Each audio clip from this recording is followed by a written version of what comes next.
Ideas. ഇന്ന് രാവിലെ ഞായറാഴ്ച മിക്കവാറും സമയം കിട്ടിക്കഴിഞ്ഞാൽ രാവിലെ മുഴപ്പിലങ്ങാട് ബീച്ചിൽ നടക്കാൻ വരാറുണ്ട്. ഇതിപ്പോൾ ഞാൻ പുതിയ വാക്ക് വേയിലാണുള്ളത്. മുഴപ്പിലങ്ങാട് ബീച്ച് എന്ന് പറയുന്നത് ഏഷ്യയിലെ തന്നെ ഏറ്റവും നീളം കൂടിയ ഡ്രൈവിംഗ് ബീച്ചാണ്. അങ്ങനെ ബീച്ചിലൂടെ നടന്നു വരുമ്പോൾ ഇന്ന് നല്ല വേലിയേറ്റ സമയമുണ്ട്. തന്നെ നല്ല നല്ല വെള്ളം കയറിയിട്ടുണ്ട് ഇവിടെ. ഈ വാക്കുവേയുടെ ഭാഗത്തേക്കൊന്നും വരാൻ വലിയ ബുദ്ധിമുട്ടാണ് വാഹനങ്ങൾക്ക്. ഡ്രൈവ് ചെയ്ത് വരാൻ കുറച്ച് പാടാണ്. നല്ല ചളി പോലെ ഉണ്ടായിരുന്നു ഞാൻ പോയ സമയത്ത്. അങ്ങനെ ഒരു വണ്ടി ഒരു ടീമിൻ്റെ വണ്ടിയൊക്കെ ഇവിടെ സ്റ്റക്കായി നിൽക്കുന്നത് കണ്ടിട്ടുണ്ട്.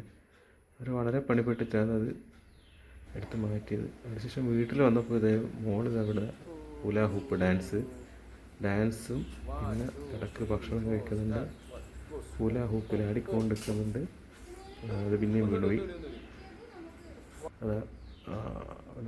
ഇന്നെന്തോ സ്പെഷ്യൽ ഇന്ന് ബ്രെഡും സലാഡും ഒക്കെ ഭയങ്കര ഇഷ്ടമാണ്. ബ്രെഡ് സലാഡ് പിന്നെ കട്ടൻ ചായയും അതും കഴിച്ചുകൊണ്ട് അങ്ങനെ പാട്ട് പാടിക്കൊണ്ട് അവളത് കഴിച്ചുകൊണ്ട് ആസ്വദിച്ച് കഴിക്കുകയാണ്.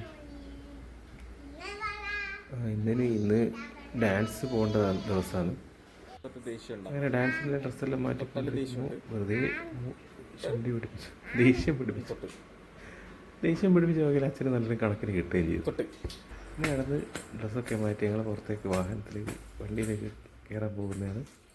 അതിലിടയ്ക്ക് ഒരു സ്റ്റെപ്പൊക്കെ ഇട്ടിട്ടുണ്ട്. ഒരു പുതിയ സ്റ്റെപ്പെല്ലാം ഇട്ടിട്ടുണ്ട്. ഇതേത് സ്റ്റെപ്പാണെന്നൊരു പുതിയ സ്റ്റെപ്പാണല്ലോ. മിക്കവാറും എല്ലാ സ്റ്റെപ്പും എന്നെ വന്ന് പഠിപ്പിക്കാറുണ്ട്. ഇതൊന്നും ഞാൻ കണ്ടിട്ടില്ലല്ലോ. ഇതെന്താണ് ഇതേത് സ്റ്റെപ്പാണ് വെച്ചു എന്ന് ഞാൻ ചോദിച്ചത്. അരമണ്ഡലം എന്ന് മാത്രം എനിക്കറിയാം. ഇതൊരു പുതിയ സ്റ്റെപ്പാണ്. ഇത് ഞാനിതിൽ കണ്ടിട്ടില്ല. എന്തായാലും പിന്നീട് വേഗം അവളെ വിളിച്ച് വണ്ടി കയറാൻ പറഞ്ഞു.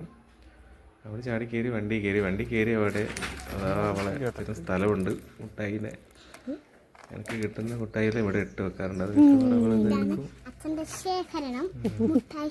അങ്ങനെ ഡാൻസ് ക്ലാസ്സിലേക്ക് പോകാൻ റെഡിയായി. ഇപ്പം നമ്മൾ പോകാൻ പോകുകയാണ്. അങ്ങനെ ഞങ്ങളുടെ വഴിയിലൂടെ പോവുകയാണ്. പിന്നീട് വൈകുന്നേരം ഞങ്ങൾ പോയത് മാഹിപ്പള്ളി പെരുന്നാൾ സ്റ്റാർട്ടായിട്ടുണ്ടായിരുന്നു. എൻ്റെ ഒരു സുഹൃത്തും കൂടി മാഹിപ്പള്ളിയൊക്കെ പോയി. അങ്ങനെ ഈ ഒരു ഞായറാഴ്ച അങ്ങനെ കഴിഞ്ഞുപോയി. ഓക്കെ.